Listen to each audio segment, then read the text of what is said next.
Perlakuan akuntansi untuk akad mudharabah ini diatur di dalam PSAK nomor 105. Selain PSAK 105, akad mudharabah, penyaluran dana menggunakan skema mudharabah itu juga diatur di dalam PAPSI 2013 bagian 5. Bagaimana perlakuan akuntansi untuk pengakuan, pengukuran, penyajian, serta pengungkapan transaksi-transaksi penyaluran dana mudharabah? Mari kita simak video berikut ini. Nah, kita bahas dulu bagaimana perlakuan, pengakuan, dan pengukuran ya dari akuntansi mudharabah ya. Ini terkait dengan yang disajikan atau yang diatur di dalam PAPSI 2013 ya.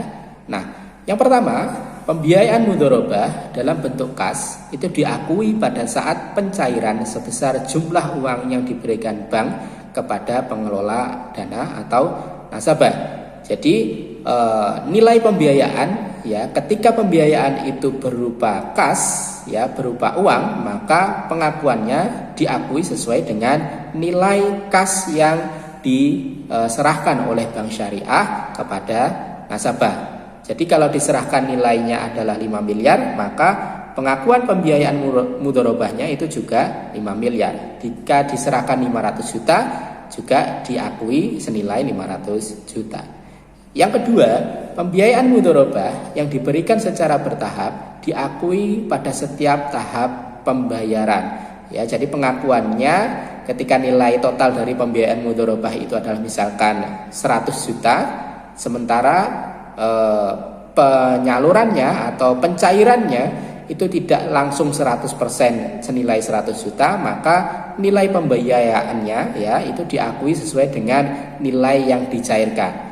Ya, jadi misalkan tanggal 1 Januari dicairkan baru 50 juta, maka 1 Januari tersebut kita akui nilai pembiayaan mudharabahnya adalah 50 juta.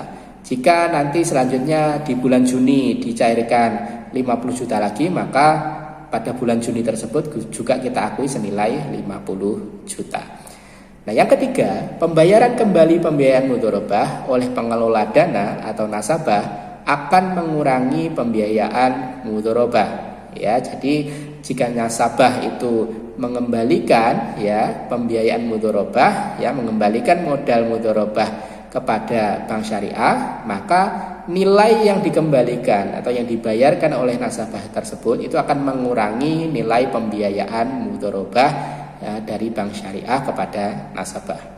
Yang keempat, kerugian pembiayaan mudharabah yang terjadi selama masa akad diakui sebagai cadangan kerugian penurunan nilai pembiayaan mudharabah ya. Jadi ketika mudharabah yang dikelola oleh nasabah atau dana yang dikelola oleh nasabah itu ditengarai timbul kerugian, maka kerugian tersebut diakui dulu di dalam akun cadangan kerugian penurunan nilai pembiayaan mudharabah. Jadi tidak langsung mengurangi nilai pembiayaan mudharabah.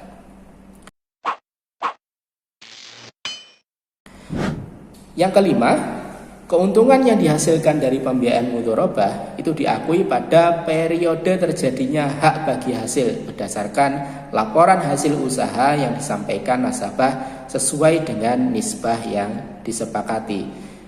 Yang keenam, keuntungan pembiayaan mudharabah yang telah menjadi hak bank dan belum dibayarkan oleh nasabah diakui sebagai piutang bagi hasil.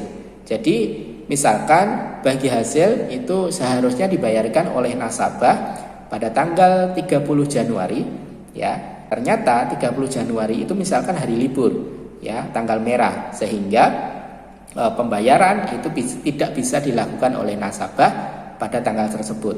Maka tanggal tersebut ya, pada tanggal tersebut bank syariah itu bisa mengakui pendapatan bagi hasilnya ya, diakui menjadi piutang bagi hasil ya, diakui sebagai piutang bagi hasil. Jadi berapa nilai bagi hasil yang seharusnya didapatkan oleh bank syariah diakui oleh bank syariah pada tanggal tersebut ya, pada tanggal seharusnya nasabah sudah membayarkan bagi hasil yang menjadi hak bank syariah tersebut diakui menjadi piutang ya, piutang bagi hasil. Nah, yang ketujuh terkait dengan pengakuan dan pengukuran, pembiayaan mudharabah yang diakhiri sebelum jatuh tempo atau sudah berakhir dan belum diselesaikan oleh nasabah, maka saldo pembiayaan mudharabah tetap diakui sebagai pembiayaan mudharabah yang wajib diselesaikan oleh mudharib, ya. Jadi ini adalah terkait dengan pembiayaan mudharabah yang diakhiri sebelum jatuh tempo atau sudah berakhir, sementara ya hak dari bank syariah atau dana modal yang sudah diberikan oleh bank syariah itu belum dikembalikan, ya sisa dari modal yang dikelola oleh pengelola itu belum dikembalikan kepada bank syariah. Maka meskipun jatuh tempo, meskipun sudah berakhir dan belum dibayarkan, tetap diakui dalam akun pembiayaan mudharabah, ya. Nah, tadi kita sudah bahas bagaimana pengakuan dan pengukuran dari transaksi-transaksi mudharabah atau pembiayaan mudharabah.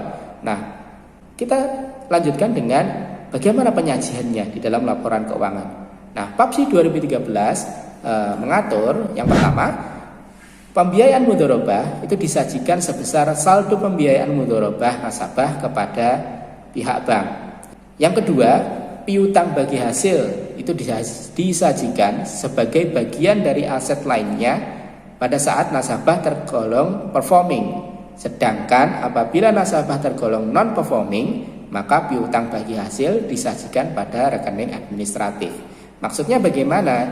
Jadi pada saat nasabah itu seharusnya sudah memberikan hak nisbah keuntungan dari bank syariah, namun bank syariah belum menerima atau nasabah belum menyerahkan sesuai dengan tanggal yang seharusnya, maka di situ kan bank syariah akan mengakuinya sebagai piutang bagi hasil, ya. Jadi akan disajikan sebagai piutang bagi hasil dengan syarat nasabah tersebut sebenarnya pada bulan-bulan sebelumnya adalah ya selalu tepat waktu, selalu teratur di dalam menyerahkan bagi hasil yang menjadi hak bank syariah. Maka penyajiannya ya ketika nasabah belum bayar, ya belum memberikan hak bank syariah, ya maka disajikan ke dalam piutang bagi hasil, ya itu yang dinamakan dengan performing.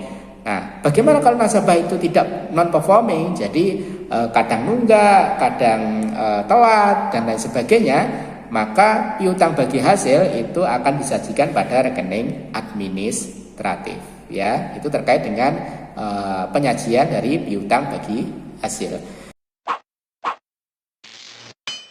Nah, selanjutnya terkait dengan bagaimana penyajian cadangan kerugian penurunan nilai pembiayaan mudharabah. PAPSI ya mengatur bahwa cadangan kerugian penurunan nilai pembiayaan mudharabah disajikan sebagai pos lawan atau kontra account dari pembiayaan mudharabah, ya. Jadi akun cadangan kerugian penurunan nilai pembiayaan mudharabah itu disajikan sebagai kontra account atau pos lawan dari akun pembiayaan mudharabah. Nah, yang keempat, ya, pembiayaan mudharabah yang diakhiri sebelum jatuh tempo atau sudah berakhir dan belum diselesaikan oleh nasabah tetap disajikan sebagai bagian dari pembiayaan mudharabah, ya. Jadi penyajian terkait pembiayaan mudharabah yang diakhiri sebelum jatuh tempo atau sudah berakhir dan belum disajikan oleh nasabah, maka tetap disajikan sebagai bagian dari pembiayaan mudharabah. Nah, itu tadi terkait dengan penyajiannya. Bagaimana PAPSI mengatur pengungkapan, ya, pengungkapan terkait dengan transaksi-transaksi dari akad pembiayaan mudharabah. Nah, yang pertama, rincian jumlah pembiayaan mudharabah itu berdasarkan sifat akad. Ya, jadi pengungkapan terkait dengan rincian jumlah pembiayaan mudharabah itu sesuai dengan sifat akadnya, mudharabah mutlaqah atau mudharabah muqayyadah, ya. Jadi seperti apa yang sudah kita bahas tadi, yang harus diungkapkan oleh bank syariah di dalam laporan keuangannya itu juga harus dirinci mana yang mudharabah, mana akad yang menggunakan mudharabah mutlaqah, mana yang menggunakan akad mudharabah muqayyadah, ya. Nah, itu termasuk juga jenis penggunaan dan sektor ekonomi yang digunakan atau yang dikelola oleh nasabah itu di sektor apa, itu juga harus diungkapkan di dalam rincian dari pembiayaan mudharabah, terutama di dalam catatan atas laporan keuangan bank syariah. Yang kedua, klasifikasi pembiayaan mudharabah itu juga harus diungkapkan menurut jangka waktu atau masa akad, kualitas pembiayaan, valuta, cadangan kerugian penurunan nilai, dan tingkat bagi hasil rata-ratanya. Ya, jadi di dalam catatan atas laporan keuangan bank syariah, ya, di dalam penjelasan pengungkapan terkait dengan akun pembiayaan mudharabah, ya, itu juga harus dijelaskan atau diklasifikasikan juga terkait dengan jangka waktunya, terkait dengan kualitas pembiayaannya, valuta cadangan kerugian, dan lain sebagainya. Ya. Nah, yang ketiga, jumlah dan persentase pembiayaan mudharabah yang diberikan kepada pihak-pihak berelasi. Ya, jadi di sini Bank Syariah juga harus menyampaikan, mengungkapkan, ya, pembiayaan mudharabahnya itu yang disalurkan kepada pihak-pihak yang berelasi atau yang memiliki hubungan istimewa dengan pihak Bank Syariah. Ya, jadi misalkan dia adalah anak perusahaan dari Bank Syariah, dia adalah induk perusahaan dari Bank Syariah, atau perusahaan yang masih dalam satu grup dengan Bank Syariah. Itu juga harus diungkapkan berapa nilai yang diserahkan atau yang dikeluarkan atau pembiayaan mudharabah yang disalurkan kepada perusahaan-perusahaan yang masih berelasi tersebut, ya. Jadi harus diungkapkan juga oleh Bank Syariah informasi tersebut di dalam laporan keuangan Bank Syariah, khususnya di dalam catatan atas laporan keuangan Bank Syariah. Yang keempat, jumlah pembiayaan mudharabah yang telah direstrukturisasi dan informasi lain tentang pembiayaan mudharabah yang direstrukturisasi selama periode berjalan. Ya, jadi ini juga harus diungkapkan oleh Bank Syariah. Berapa sih nilai dari pembiayaan mudharabah yang telah direstrukturisasi dan informasi lain terkait dengan restrukturisasi, ya, ketika ada kebijakan restrukturisasi sebagaimana yang sudah kita pernah alami selama masa Covid-19, kita sering mendengar ada restrukturisasi pembiayaan dan lain sebagainya. Itu juga harus diungkapkan, ya, di dalam laporan keuangan Bank Syariah. Nah, yang kelima, kebijakan manajemen dalam pelaksanaan pengendalian risiko portofolio pembiayaan mudharabah itu juga harus diungkapkan. Yang keenam, besarnya pembiayaan mudharabah bermasalah dan cadangan kerugian penurunan nilai untuk setiap sektor ekonomi.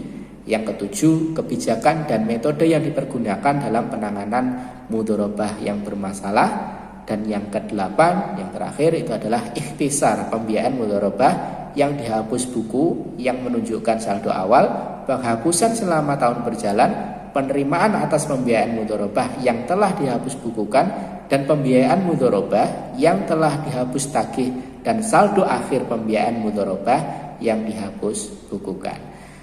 Nah, itu tadi beberapa ketentuan, ya, terkait dengan pengukuran, penyajian, serta pengungkapan yang harus disajikan, yang harus disampaikan oleh Bank Syariah di dalam laporan keuangannya untuk akad mudharabah. Ya, nah, teman-teman, kita sudah bahas terkait dengan definisi jenis-jenis akad mudharabah serta bagaimana PAPSI 2013 mengatur apa saja yang perlu diungkapkan, apa saja yang perlu disajikan, dan bagaimana pengakuan, pengukuran, penyajian, dan pengungkapan di dalam laporan keuangan Bank Syariah. Nah, dari penjelasan tadi saya harapkan teman-teman bisa memahami dengan baik, ya, apa definisi dari akad mudharabah, jenis-jenisnya, dan juga perlakuan akuntansi secara terkait dengan pengakuan, pengukuran, dan juga hingga pengungkapan. Nah, untuk contoh soal kasus akan kita sajikan di video berikutnya. Ya, terima kasih. Semoga bermanfaat. Sampai jumpa lagi di video selanjutnya. Assalamualaikum warahmatullahi wabarakatuh. Keep learning and stay curious. Jangan lupa like, subscribe, dan share.